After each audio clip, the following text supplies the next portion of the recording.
everybody. Good morning.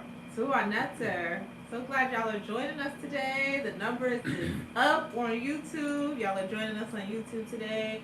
And slowly but surely, y'all are coming together to be with us on Facebook. We're so grateful for your presence and for your energy. And as always, we're dual streaming on both platforms so folks can be on their preferred platform for the live stream to watch us. The track you just heard was On the Wings of Kefir from the Soots, a new Radiance album, which was the second album that he dropped, right? Because a new Ambience was first, a new Radiance was second, and we are all, maybe some of us are not so patient, but we are awaiting and anticipating the arrival of a new Renaissance. It's going to be amazing. You guys can go to our website to download a new Radiance and a new Ambiance if you don't already have them. Before we go any further, though, let's properly open the way with our Sunday prayer. You ready? We begin by saying, Amatuum Panatir, Saluek Tuum Manatir, Au Dua Uma, Kedi Pa Heru. The translation, give yourself to Netta daily, keep yourself for Netta daily, and do it tomorrow as you do it today.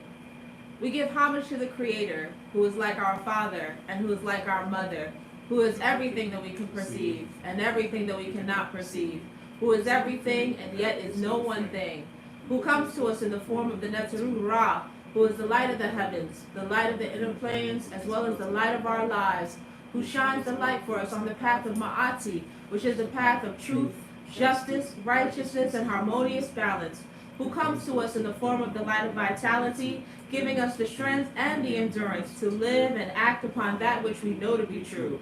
Homage to you, the one who shines in and through us as a beacon of lights for those who are blind to the facts of their place, their position, and their responsibility in the divine scheme of things. May we be Ma'akaru, true of thought, word, and deed, to our highest reality.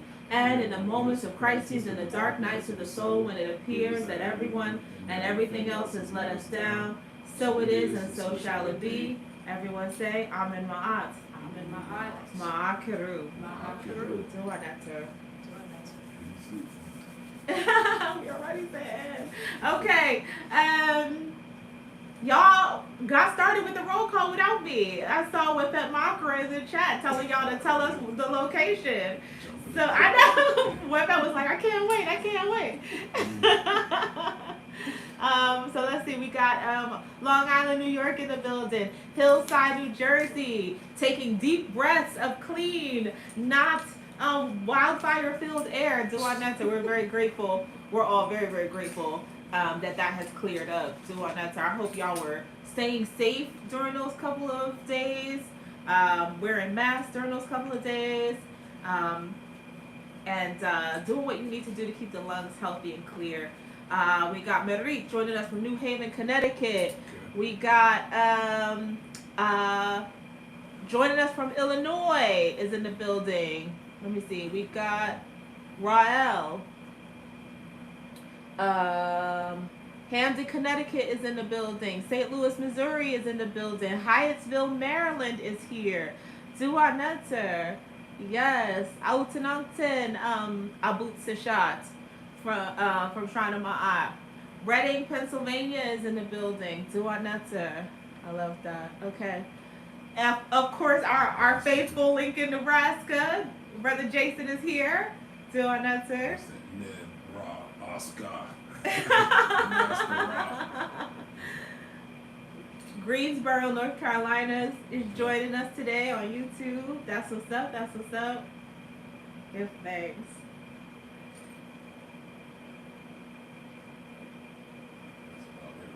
I think that's about it. Do y'all hear a buzz in the background? Is it distracting, or can you all hear me well? I'm usually not a loudspeaker. Long Island in the house. And Capital city of Ohio. to our answer. Yes. What's the capital city? No. I think it's Akron. Columbus, right? Is it Columbus? Yeah. I think it's Akron. What's Akron, Ohio. Which one? What's the capital of Ohio? She gave us homework assignment in the chat. We gotta Google the capital. It's not Cleveland. It's definitely not Cleveland. I think it's Akron. Oh. Let's just go Tahiti Akron. corrected. Come on, please. Columbus. Okay. Oh, Okay. Oh my goodness, today is a goofy day. All right. It's not distracting just a little, but it's not too bad. So it's up to you if you want to turn it off. You know me, I don't never need no air conditioning. I'm cool with it without AC. I turned it off. Turn it off. It's distracting me. Okay. So what that's it. Before you get in though, to your message. We are not going to be here next Sunday, so I do want to take an opportunity to give a happy Father's Day very quickly. First and foremost, allow me to send energy and to be grateful, extend gratitude to my spiritual father, the spiritual father of the Temple of Anu, the Neta Ra. We did our prayer to Ra already, but I also want to acknowledge immense amount of gratitude and immense amount of love for your light, for your guidance, for shining on us, for reminding us of who we're meant to be, for giving us the opportunity to live ourselves into being in alignment with your energy, to be many Ra's on the planet, to be many suns, to be creators in our own right, to exert our own divine will on our lives and on the planet. I'm just grateful for that. I'm grateful to know you, and I'm grateful for your energy and for your influence. I want to extend a Father's Day message of gratitude to the fathers of the Kemetic spiritual legacy. So that's Baba Haru Ankara Samaj Se Ptah of the Shrine of Ptah. That is Hemneter and Tepi, Jabari Osaze of the Shrine of Ma'at. And that is Hemneter Nasibidi, Rasan Kukeper of the Temple of Anu. The energy and the work that you all do. I guess I should not also leave out Infidisi Jehutimis of Ka Keperashu. No. That's the wrong name. I should have practiced this. Oh my goodness. I was almost there. Let me not leave out Ibadisi Jehutimis as well. And Hinensu, Anku Banu of Hinensu as well. Ra'un Neferamen, Shechem or Shechem of Asara Society as well. For the work that you all do in guiding people back home and teaching people to find their own inner divinity and directing people back to themselves. Right? You all are spiritual teachers and leaders, and you are guideposts. You are like lighthouses for us. You show us the way back to ourselves. You help us to know ourselves. You help us to know the culture. You help us to find our purpose and then to live in that purpose. And you give us the courage to be unapologetic in seeking this way of life. And for that, we are grateful. I do want to extend Father's Day blessings to you all. And then lastly, Father's Day blessings to the men of the Temple of Anu. I'm going to mess it up if I try to name all of y'all. We done already went through this exercise. I wanted to try, but I'm not going to try because I'm going to miss somebody's name if I attempt to do this out loud. So let me just say all of the men of the Temple of Anu, all of our initiated citizens who are fathers, whether you be fathers by blood, fathers by adoption, fathers by mentorship, fathers, godfathers, whether you be uncles, whether you be big brothers, in whatever way you men are mentoring the youth in our community, in whatever ways you are giving back to the young people in your life, in whatever ways you are standing in the charge to demonstrate what divine masculinity is meant to look like from strong Black men in 2023. If you are standing in that calling and standing in that charge and taking on that work, then I salute you. I send you love and energy. I'm grateful to you and for you. And I hope that you have the empowerment, the motivation, the inspiration, and the support to continue to do that work, because it is so, so needed in our communities. It is so needed in our homes. It is so needed for our families. The divine masculine force is an essential aspect to the processes of creation, to the maintaining of Ma'at, to the sustenance of our people. And so being in that, living in that, and holding space for that energy is crucial to our success. And I just want you to know that I see you, I love you, I'm grateful for you. Please know that that work is not in vain. Please continue to do it. Please continue to stand in your power and on your square and do the work that needs to be done, no matter what. Duaneta for you. Do I need to? You know, as y'all see, Hemet is master of the freestyle off the top of the head. You know, that was unrehearsed. That's amazing. All right, so here we are. We're on Ra's Day, or Hiru Ra's Day. It's the 11th, and in numerology, that's a master number. And those who know anything about numerology, master numbers can get reduced to its lowest denominator. 11 is reduced down to 2. A master number is a high vibratory number. It's a double vibration. So it's a matter of as above, so below. So we could take high lessons, high spirituality, high esoteric matter, and ground it into a way that's very practical for us to apply in our everyday life situations. That's why we say from the ancient legacy to the living legacy. It's ancient principle, modern, and practical application. That's what we always strive for. We don't like all of the vague stuff. We're not trying to discuss the whole universe in a day, so we're gonna just get right to it. So okay, the numbers is coming up. Sometimes I forget how busy the summer is for spiritual and cultural people. There's a lot that goes on in the summer. Then I guess we have to remind ourselves why we're so tired at the end of the summer, because there's just a lot of, at least for us in the tri-state area, I know we have a lot of people throughout the states, but in the tri-state area, it's a lot that goes on. And there's a lot of decisions that people have to make, and where they're going to be and what commitments they're going to honor. So before, I think one of the communities, it was Mother's Day weekend. So we had low turnout and low numbers for that. And, you know, big up to the mothers. Not going to tell nobody not to celebrate their mother. So that's understandable. Then the one after that, it was Memorial Day weekend, right? And that was Dance Africa weekend too. And for those who don't know, actually veterans made up actual Memorial Day weekend. So that's a African American ancestral holiday. And as again, like it was at Dance Africa. And now here we are, it's Ancestor Day yesterday, as of yesterday, over 25, I think it's pushing 30 years with that tradition. And today is a Doom Day out in Philly. So it's the celebration of the Yoruba New Year, which actually came in, I think, Tuesday.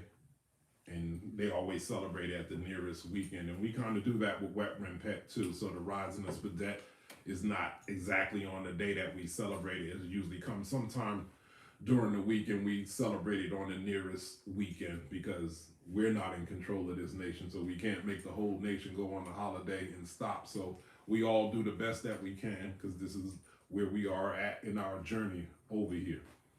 Now, some people would have noticed over the course of time that, you know, that we were very active with supporting what they call it, the Ancestor Day.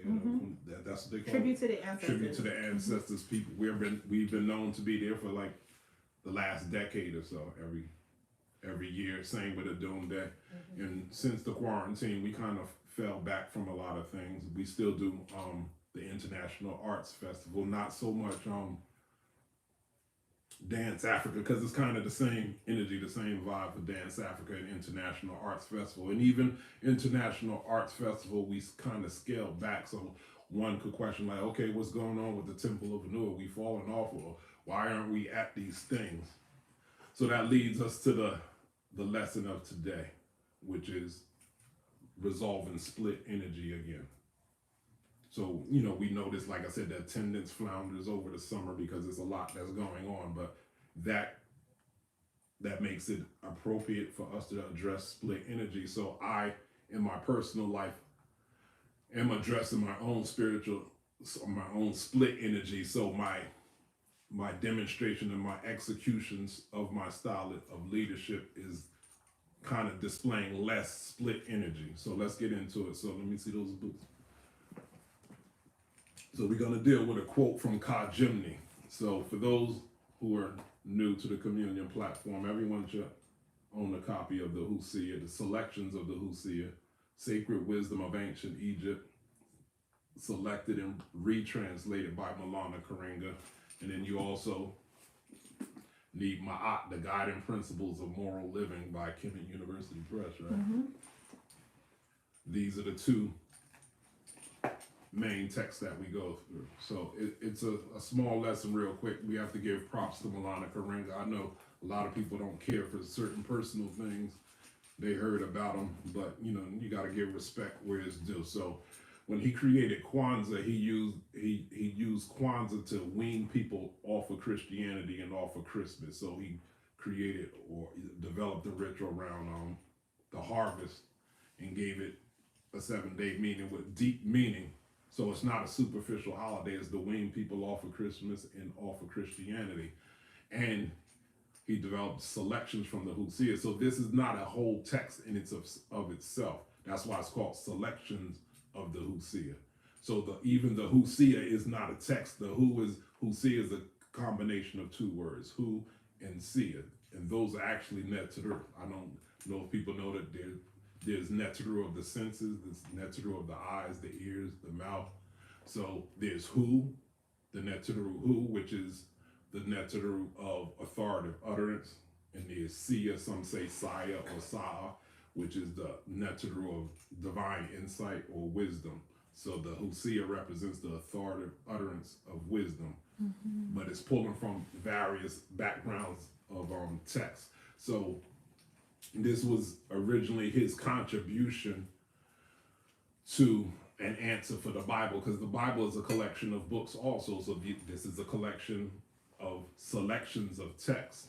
So, but this wasn't meant to be a whole body in itself. So as Kwanzaa, a lot of people don't like Kwanzaa because they be like, it's made up. As Kwanzaa opened the way for people like the Temple of Anu to develop Masharu and the full solstice ceremony, because everybody says comes from the solstice ceremony anyway. So he opened the way for people like the Temple of Anu and the Shrine of Ma'at and the Shrine of Jehuti, Heru, Nepu, and then to all of us to constantly contribute to the restoration of the Kemetic culture. And this Hosea, the selections of the Hosea opened the way for Kemmunion University Press to produce this Ma'at, the Guiding Principles of Moral Living. So this in here has a more complete version of the text that's introduced in here, because he wasn't trying to scare too many people away in the Hosea. This is for the grown, fully grown Kemetic folks who are not scared of African spirituality or Kemetic spirituality. This was a soft opener to open the way for people like Kemmunion University and Temple of Anu, or all those who are actually practicing the Kemetic legacy. So we're pulling a quote from Ka Jimny, but it's not from the Hosea. I just needed to give y'all a background lesson on why we go back and forth from two different books. So the quote is actually from the Ma'at book. And I think he made a new I think he has a new edition. Mm-hmm. Yeah, so an expanded edition. So the pages might be different. I think it's on page, I forgot I think it's on 420. All right, yeah.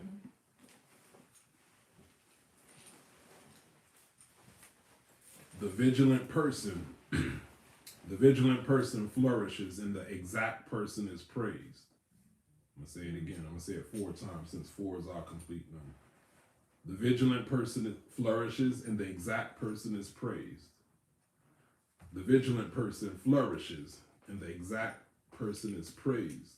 And one more time for the people in the back, or for the 4 corners of the earth, or the globe. No, let me start.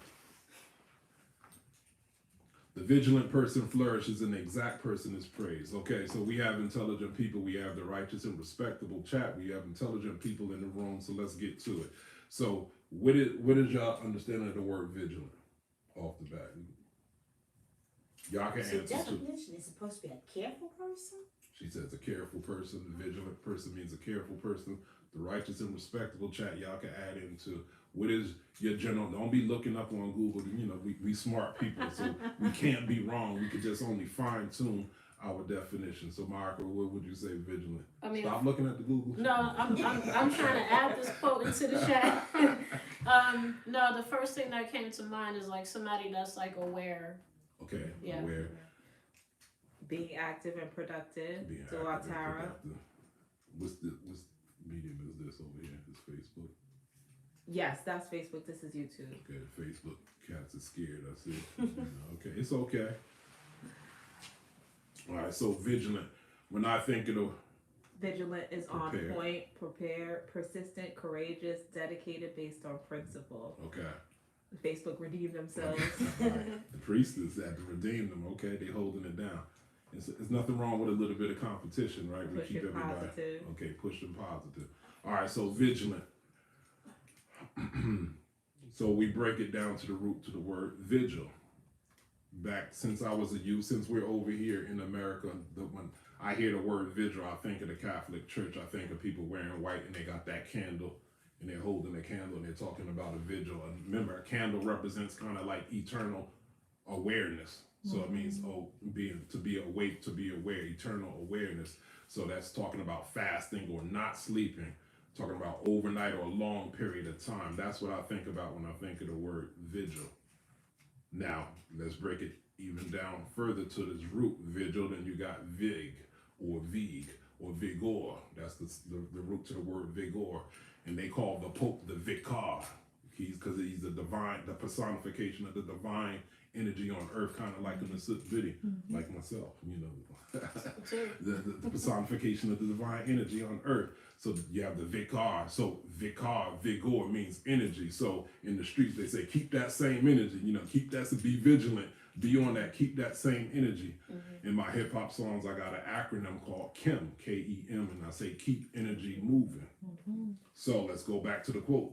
The vigilant person flourishes. The one who stays aware, who keeps that same energy, that keeps that energy moving, flourishes.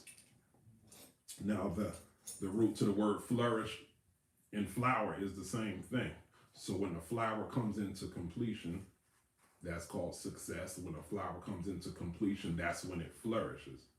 So the person who keeps the energy flourishes. So completion and flourishing is the same as the concept, what we know is success or prosperity. So the vigilant person, the one who keeps the energy, prospers. The one who keeps the energy succeeds. And it says the exact person is praised. So we talk about, y'all hear us talk about laser beam focus. Yeah, when I hear that word exact, I think of the X-Acto knife, just sharp. So the exact person is praised. A lot of people don't remember last time they got praised for being exact or finishing something to completion. There's one thing there's one graduation that stands out for us, and that's high school. High school graduation, everybody celebrates your friends. You'll probably never see your parents more proud of you than that high school graduation, because that's technically like the rites of passage age, and that's kind of like the graduation of all graduations. It opens the way of the infinite possibilities of who you could become in the world. So it's a beautiful opportunity, but it's scary at the same time. So you went from preschool, kindergarten, all of that, and you completed something. Everybody be like, oh wow, that's big. Now you got to go out into the world. So you got praise for completing something. And the next biggest one to be like, okay, so how many years is that from pre-K to 12th grade? How many years? That's 12 years? 13 years. So people be like, do you got an extra 4 in you? And that's where the college comes from. So college becomes the next one to celebrate. So the vigilant person is flourished and the exact person is praised. So what this is a charge for us to resolve ourselves of split energy. It's telling us to follow the course. So what is the course? That's the conversation that goes on in our community. That's why everybody keeps jumping from one platform to the next platform, listening to all of these knowledgeable people, because everybody has this question in the back of their mind: what is the course? And the inability to follow this course is the source of all of our split energy. Our split energy personally, as well as our split energy collectively, comes from our inability to know what is the course that we're supposed to be following. So split energy is actually one of the sources of the mental health crisis, because you got this side of yourself that you're trying to project to the world, and then a lot of times you live in contradiction to that, and a lot of times we have a lot of shame and guilt and grief about falling short of that, and that's a pressure that goes on, and some people can't stand their own pressure that they put themselves under. Most people are living inside their heads, so nobody's even saying nothing to you, but you done had whole conversations about what you think people are saying about you, and you're actually torturing yourself. Split energy is behind, is the root to physical health issues. Don't we all know how to eat properly? And don't we struggle with eating properly? Why? Because the emotions, a lot of people are governed by their emotions, and we be trying to self-medicate through poor food choices and things like that. And now we're feeling guilty about that. So you see all this pressure starts building up, and now the split energy is the issue behind spiritual crises. Now we have all these people, all of us that go through initiation when we accept charges and stuff like that. And then those contradictions that's coming from the mental and physical and stuff starts compounding, and we're falling short of our crises after we done took initiation, and people taking vows and stuff and going against it. And what is the consequences of that? So all of this is subconscious pressure that everyone is under. So split energy is when your energy is divided several different ways. Your split energy is when your actions contradict your intentions. So why don't we go to Ancestor Day and the Doom Day and things like that? And there's nothing wrong with any of those things. We don't have an issue with doing we don't have an issue with doing any of those things, and we will eventually continue. But we're going in these next few years, we're going through a recalibration ourselves. We have to commit to what we know is true and important to us. There's a whole lot of things that's important in the world, but everything is not always relevant to who you are and what it is that you stand on. So we're committing to what's important to us, and not committing to what's important to people outside of our circles that think that people like us supposed to be taken serious. Meaning there's a lot of opinions about people like us coming from people that's not in our circles, and they're trying to determine what we supposed to be taking serious. And then I told you about us taking control of our narratives, right? Yes. So there's a lot of narratives that go in the conscious community. So we have the narrative in the conscious community where they just be like, I don't know if I'm going to take you guys serious until I see y'all talking about racism. And even though racism is a real thing, you start seeing that people are very emotional, and when you don't emphasize what they want you to emphasize, they get upset with you. So even though racism is a real thing, we teach that we're spiritual beings having a human experience, right? So therefore we don't really belong to, we're just passing through. So in high spirituality, we teach you to identify with your higher self. So when you identify with your higher self, you transcend the stigma of racism. Even though racism won't go away, you could transcend the limitations of the stigma of racism, while some continue to pretty much throw tantrums about how other people feel about their physical body and the ethnicity of their physical body. So it's true spiritual understanding to help you move in this world different, because don't we teach that we create our own reality, right? Mm-hmm. So we don't allow ourselves to be poisoned with stigmas of limiting beliefs such as racism, even though it's half true. That's what we say. Everything is but half true. To respect all of those people that may have been negatively impacted by the ideas of racism. So we're not marginalized in that experience, but we're charging you to transcend it also. There's no more excuses for being stuck. We're not cajoling people for being stuck. What else? You have people that's calling themselves Kemetic names and espousing Pan-African narratives. People are tattooing their bodies with Kemetic deities, calling themselves Kemetic deities. And then there was over the course of the years, there was always this mystique about Medu Neter. And people had this respect, this standoff respectful mystique about Metal Netta. So what did we do? We like, oh, they want to know Metal Netta, so we got the session too. He teaches Metal Netta classes, but somehow his class is not full. And Felici's Metal Netta class is not full. Hemet Netta, Anika Metal Netta's class is not full. Dr. Raketi Amen's Metal Netta class is not full. Every time we start trying to meet the needs of the conversation, they keep moving the goalposts. And we talk about culture, they be like, oh, y'all wearing white. And then now we have to show how the ancients wore white, and the ancients as well as modern practitioners of many African spiritual systems wear white. Now, when we start showing that we can speak Metal Netta, that we pray in Metal Netta, that we do our rituals in Metal Netta, that we sing in Metal Netta, now everybody want to move the goalposts. Now all of a sudden, people want to be scientific, right?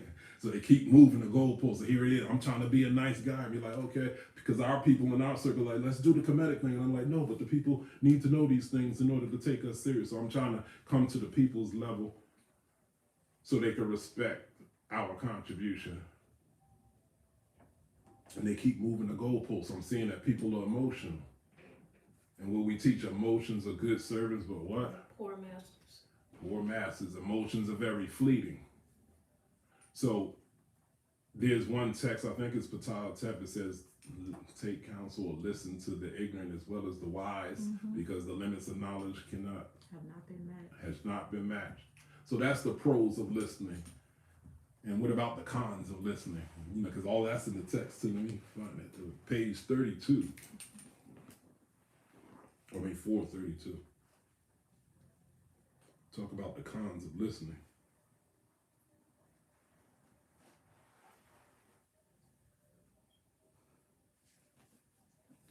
All right, look at that. The Cons of Listening by Ka Kepera Sened.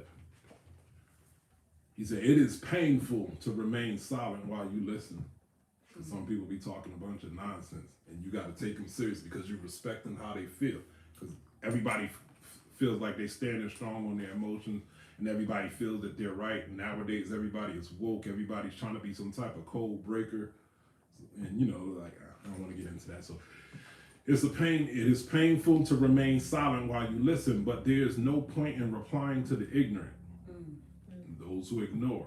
Ignorant is not an insult. Those who ignore code, those who ignore structure, who just want to just always just do it their way, on their own terms. And you're trying to tell them there's a way to go about this. This is a way to properly comprehend, or to begin to properly comprehend. Responding to their proposals creates disorder. How many people you met like that and you be like, yo, I'm tired of talking to this cat. You just don't listen. And they be like, yo, you spoke to him too? Yeah, I tried to tell him. I told him the same thing. And, and what happens is, sometimes when you take people too serious and they're emotional, remember, emotions are good servants, but poor masters, emotions are fleeting. Sometimes when you take it too serious, they're off center. If they're off center and you take it too serious because you're trying to be the bigger person, you're trying to be the spiritual person, you're trying to be the nurturing person, and you're trying to address it. So you're trying to really address a pathology, something that's off. And what does it say? It says, responding to their proposals creates disorder. So now here we instigating more disorder in our community because we're trying to honor everybody's feelings. But our tradition says emotions are poor servants, or poor good servants, but poor masters. So there's certain things that you're supposed to learn as an initiate or whatever in your daily curriculum that's supposed to help you shift, change, and transform your emotions. So all of those that's talking against initiation and don't want to properly learn how to address these things, they're actually instigating things and making things worse. Somebody's offended, they calling, oh, I didn't disagree with this. Tell them to stop lying. It says their hearts will not accept the truth. Some people are just hard-headed. Some people got to go through what it is that they got to go through. And have y'all come across the people that you taught them some things, and it could be months later, years later, they be like, hey, you was right. Me too. Yeah. But some of us, we think we try to be what they call the wounded healer, while people are disrespecting us, and we still trying to be there for them. We're still trying to be. But our ancestors say something different. We be torturing ourselves trying to be the bigger person. So That's why it's good to stay in these texts to get contrasts on different views, and you have to learn the wisdom on how and when to apply certain principles. It's not as extreme. Like what they say, right and wrong is a lot of gray in there. So you have to constantly do your own inner work and your own clarity to know when to say and do the right thing at the right time. When I'm saying the right thing at the right time is ma'at. The right thing in the right thing to say the right thing and do the right thing at the wrong time is isfet. To do the right thing and say the right thing at the wrong time, some people act like you cursed their mother. So we got to be careful. So that the text is telling us about that. Their hearts will not accept truth. What is it? It tells us now. It says, move on. We be still trying to force it. I'm trying to get this information. You got some people just pissed off because people are not receiving their information. It says, move on. There's nothing to be gained talking to an empty wall.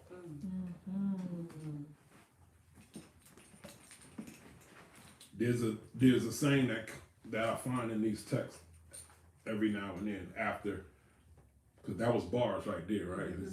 After some bars, it'll say, listen, learn, live. So what's the word for listen in Mennonite? Application.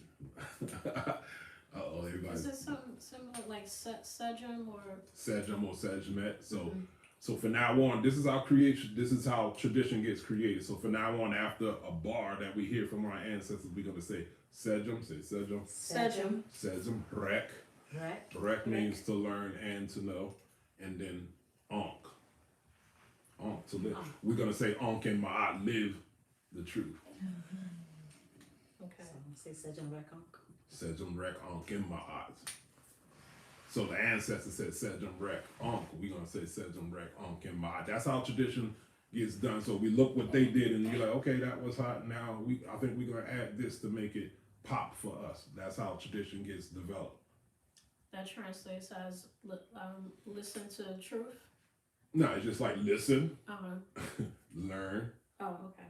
and live it. Pretty much live yourself into the truth. So take the lesson, contemplate it, and then live it. Don't get into the vain repetitions, because this is for you to take internally.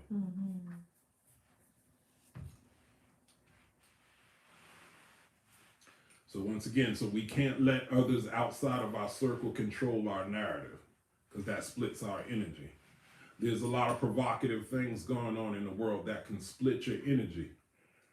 And, I'm just frustrated at this point. That's why I'm talking the way that I talk now. Like, I'm frustrated with all the split energy, and people keep coming to platforms like ours and wanting us to explain the split energy. Like, no, you're all grown Black men and women, and it's time for you to stand on what you know to be true. We say that in the opening prayer. Stand on what you know to be true.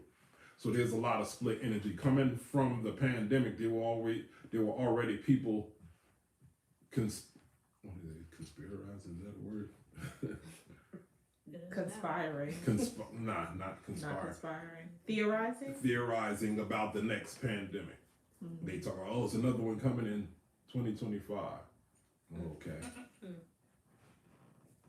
Knowing the science of life, there's always going to be a disease that we're going to have to be aware of. We're never going to be free and clear of disease. You can be free and clear of disease if you're totally clear on who you are and you eat right and your frame of mind is proper. You might have to endure some discomfort, but you can be all right.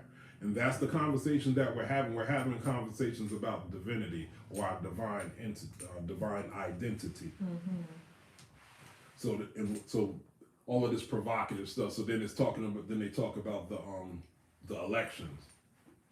They're always trying to split your energy. Every time you're trying to do this spiritual thing, they're trying to tell you this new thing that you need to be worried about. Remember when Barack was in, they were like, this is the most important election ever, right? Who was he running against the first time? McCain, Senator McCain. Okay. I think they was making a big deal when Trump was trying to become the president. Oh, this is the most important election. We can't let Trump get into office. You got to vote for. That was versus Clinton, Hillary Clinton. Trump versus Clinton. Barack did two terms, right? Mitt Romney. He did Mitt Romney.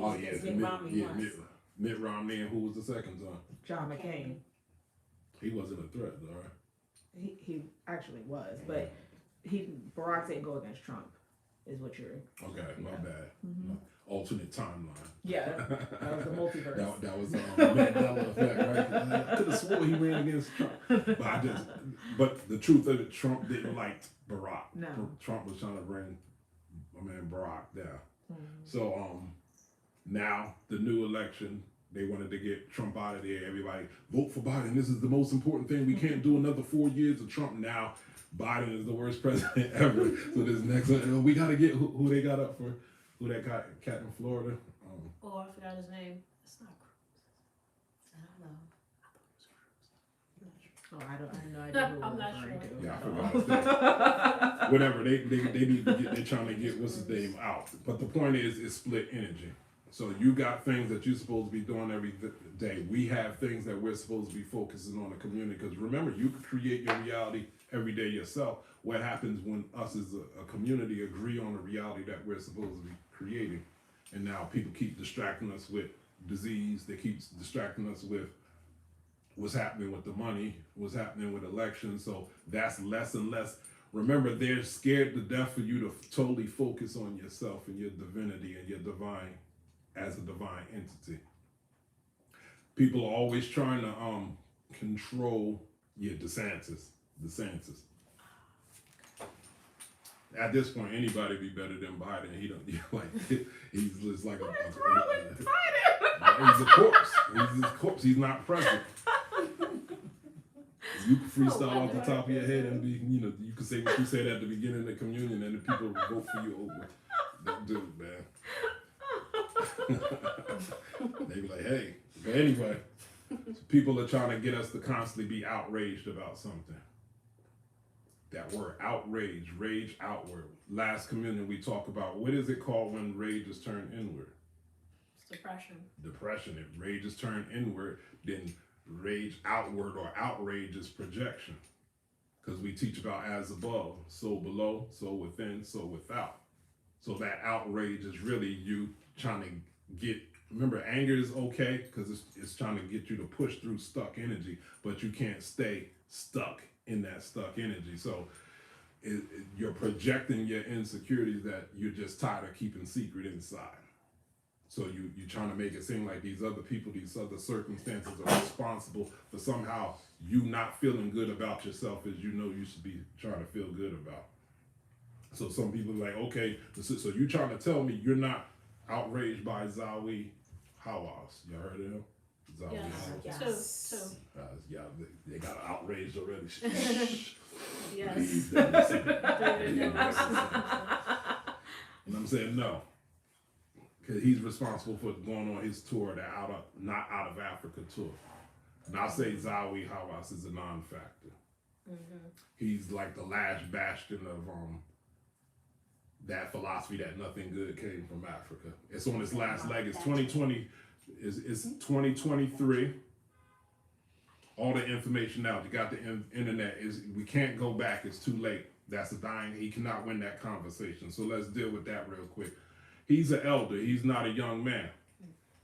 So I would ask, where was Zawi Hawass 30 years ago when Dr. Clark, Martin Bernal, the one who wrote Black Athena, and their associates went against Mary Lefkowitz, who wrote the book Not Out of Africa? Where was he? Why wasn't he on her team back then 30 years ago when they got G-checked in their spot? Because Martin Bernal wrote Black Athena.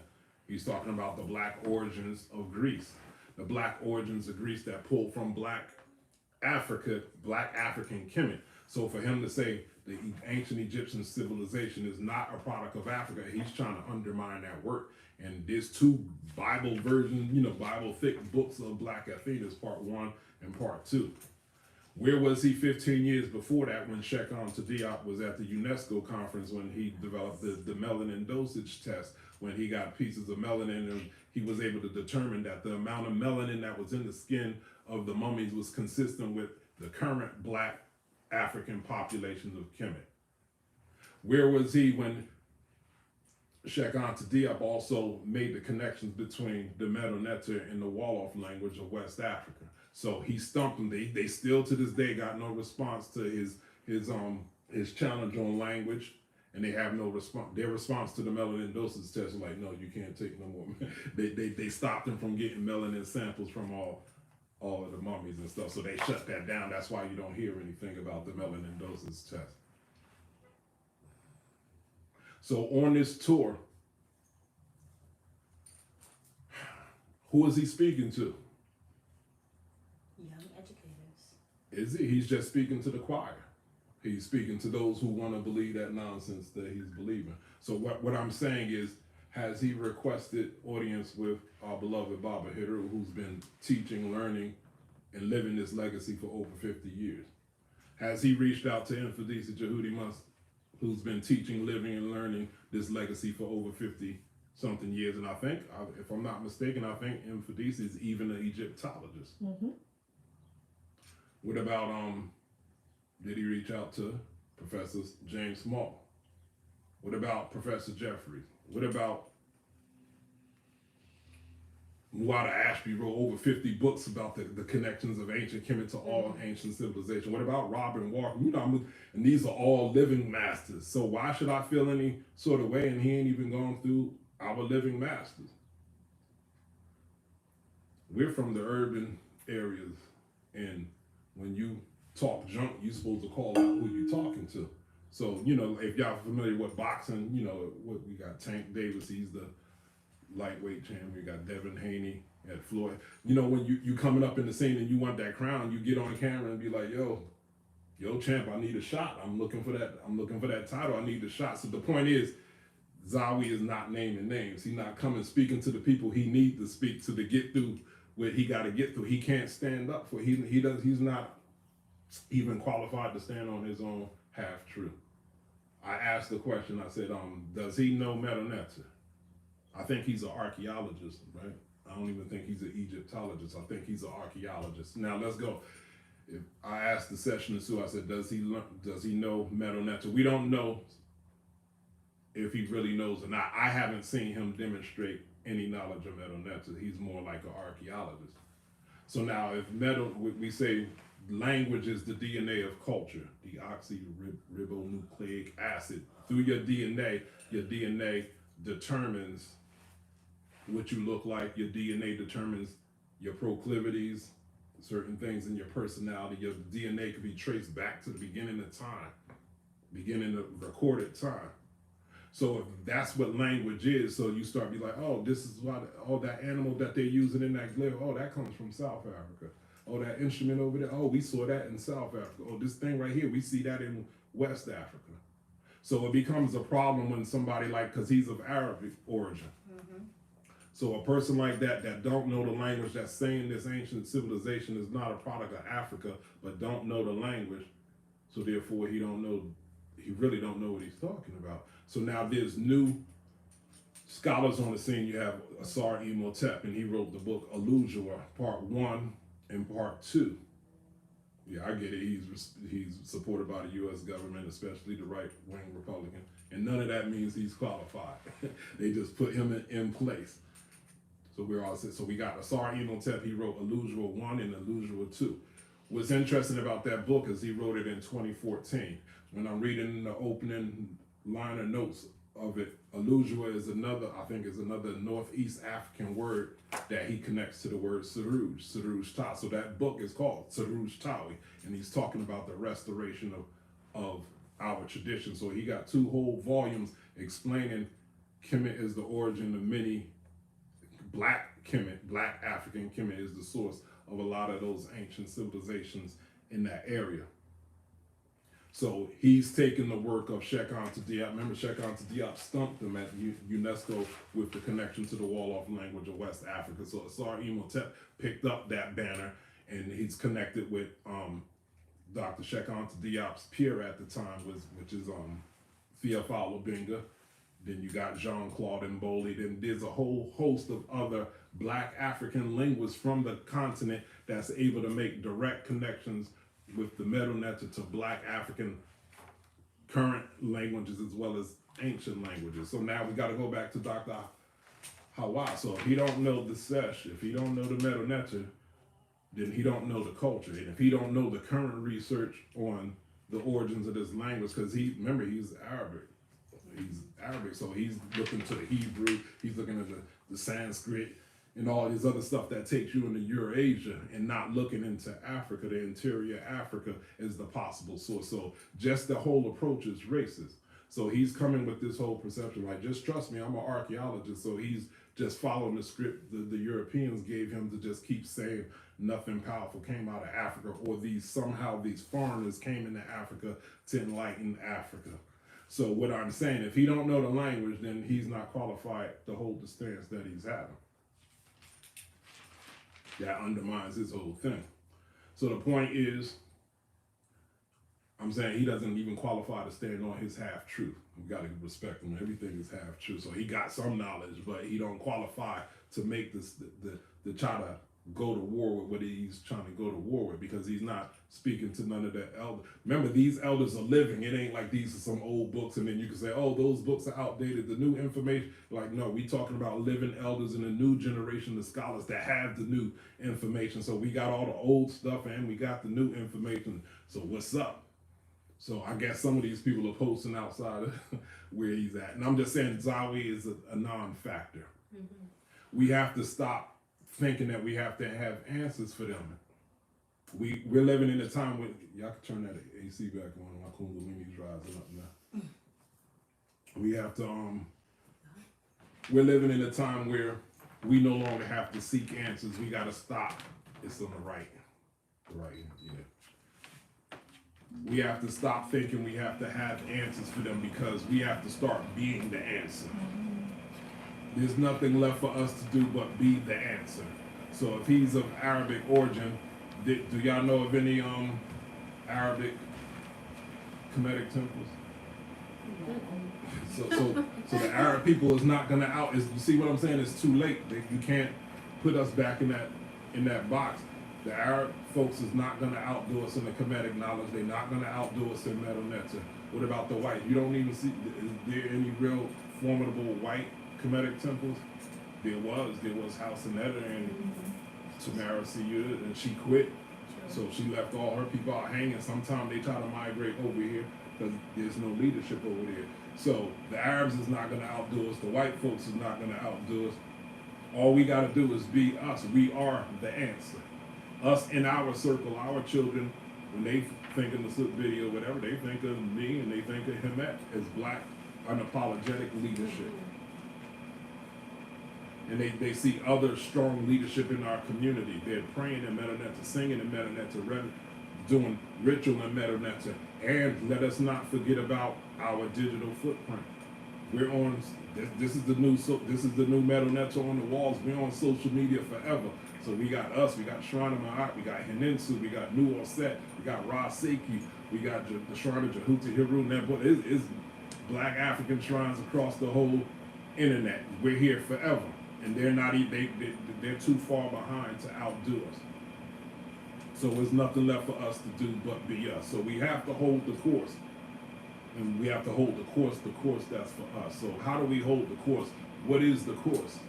Now, for us in this circle, we always have 2 readings of the year for us to always know where we stand at in the divine scheme of things. Now, Hemet, I don't mean to put you on the spot. So in the reading of the year that you did at January, the calendrical new year, did anything for Shu come up? For Shu, I believe it was Ma'at and Geb. Ma'at and Geb. Now, in our tradition, y'all can answer online. Quoting Nas, hip hop quoted with Madudi Rock. So, what is Shu to us? Shu is the personification of what? Air. The personification of air. Shu is a Netzuru, it's a divine force, correct? So I just asked her, did Shu come up in the reading? And she said what? Ma'at and Geb, I believe. Right side up. Yes, they were. I don't remember. You called me out. Alright, so check it out. She said Ma'at, such and such. So us as a community, we're not in violation of Shu. Shu is one of our Netzuru. So we got our hands, we're in tune, we're aligned with Shu. So we're not in violation of Shu. So Shu will not harm us. So that that Mars red dust cloud that everybody was breathing in got nothing to do with us. So all we got to do is stick to our protocols because we're supposed to be mastering breath anyway, and we're supposed to follow. We're about to have what they said a summer cleanse coming up. Right? So stick to the seasonal cleanse, master your breath. Let that cloud do what it do. Whoever it affects, whatever it do, it got nothing to do with us because we're staying on course. You should be encouraged by that. Now, in your reading of the year, did it say that? Did it say ask or indicate anything of some type of beast from the east in the form of some type of Arab man that's going to shake up our community that we need to be getting scared of and prepared to go to war with? No. Did that come up in any of the tech red readings? I don't think so. From the reading? No, not at See all. what I'm saying? So you see what I keep talking about, the split energies. There's things that's going on in the world and there's things that we're supposed to do. So none of our divine beings, our ancestors told we got to be worried about no Zahid, whatever his name is. So in our readings, for those who come to Wetland Pit, you pick her, or Netaru picks you, and you're going to work on a charge all year. That's your religion for the year. You might have a Asarian religion for the year, Nebuhet religion of the year, or Set religion of the year, Haru Or religion of the year, Satesh religion of the year. You got something that you're supposed to be doing on, and nothing else matters. Nothing else matters. And what happened? Don't we have monthly meetings? Is it 2 monthly meetings? Some people have 2 monthly meetings, right? So imagine that 2 monthly meetings on your divine identity. How could you go wrong if you prioritize 2 monthly meetings all year about your divine identity or your identity of being divine? So now, that is the course. This course isn't from 2,000 years ago. We get a refresher. We could tap in and know what the universe wants from us every year. And if we sharpen enough as a group, you could break it down to each month. That you go through a full transformation from July to July. So now, hold the course. So when you're off course, you're off code.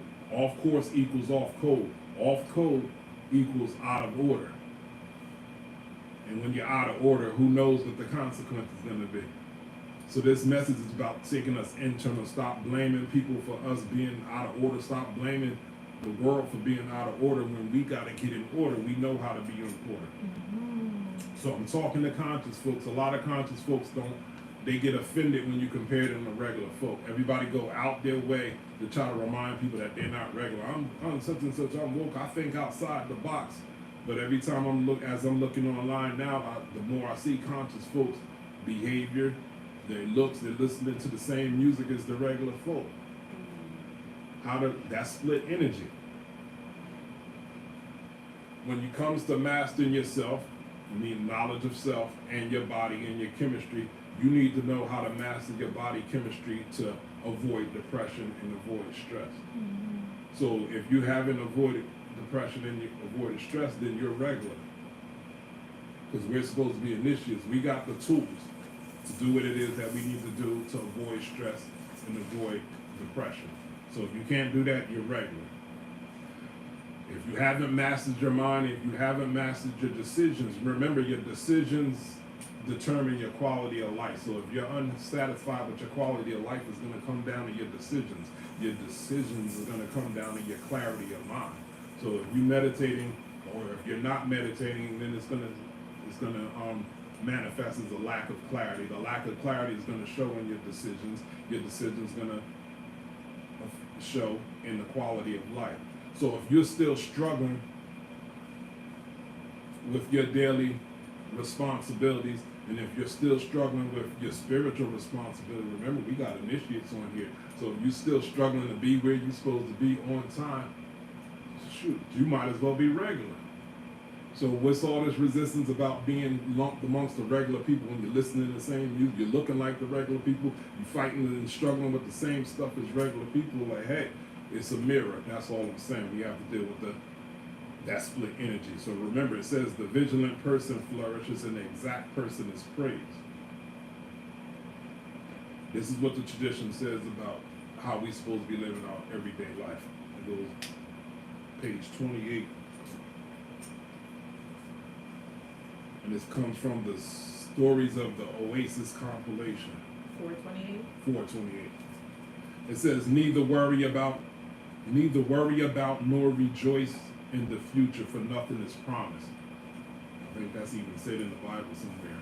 Why are they saying that? This is an indication that even our ancestors were struggling with split energy. Why would they say that? We here we are talking about we create our reality, right? And yet they're saying, neither worry nor rejoice in the future, for nothing is promised. Nothing can be promised if you have a shaky frame. So a lot of us believe in a lot of lofty things, but we walk around with a lot of self-doubt. So if you're walking around with a lot of self-doubt, if you're not honest with yourself, of course nothing is promised. How do I know they know what I'm talking about, or they know the reality that I'm talking about? Because the next sentence says, neither worry about nor rejoice in the future, for nothing is promised. If you can't hold your frame, then you might succeed and you might not succeed. You succeeding is going to determine how well you can hold your frame. The next sentence says, history is made by those who make it. I told y'all before, we study history and then we make history. We look at what our ancestors did so we know it was possible, and then we commit by holding our frame. What are we talking about? Holding it. History is made by those who make it. Destiny is made in service of the divine. Remember I just said, talking about holding the course. Holding the course, we do that. We find out we tap in several times a year. The reading at the opening of the year and the reading at our Kemetic New Year. We tap in twice and we stay in touch all year about our course. So it said destiny is made in service of the divine. Check this out. In good times and in bad times. That's interesting. A lot of people left Christianity and Islam because they never got an answer of why good people go through bad things or bad times. So they saw that as a devalidation of their religion. So people got into spirituality. Think, oh, there's this ritual, there's crystals, and I can create my out. So a lot of people try creating their reality with spirituality and they still hit dead ends. And they come and get initiated. Do y'all know the allure of African spirituality with the so-called voodoo or the magic of it? They felt so disempowered with Christianity. They were like, I'm going to go return to my African tradition because then I could do what I want. Now you find out, you come to the African tradition, you can't always just do what you want. There's a divine will, there's a divine order, and it allows you to find your way and what you want inside that divine order. Because what you want could be disharmonious for the planet. What you want could be chaotic to your family. Because you're not all knowing, especially if you're not doing the internal work. It says through the good time as well as the bad. So now we still deal with this. I saw somebody put this online and did this like, why are people following the ways of the ancestors? Because none of it worked because we got our behind look. So why it just don't work. Remember, it said destiny is in the divine plan through the good as well as the bad.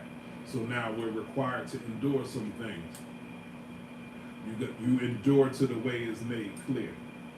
Even slavery, we had to endure. Some things made clear. We're not slaves anymore. I wouldn't even say we're mental slaves. Everybody's claiming they woke. Everybody claiming they some type of divine being. So your destiny is now in your own hands. Your destiny is now figuring out what is the divine will. So there was a purpose behind that slavery. I'm not even going to get into that now. There was a purpose. We endured from it. We came out of it. We came in, and here we still calling ourselves gods and goddesses. So there was a purpose for it. So you're never in utter darkness, kind of like driving at night and you have your headlights on and you will always be able to see 30 feet in advance at any given time.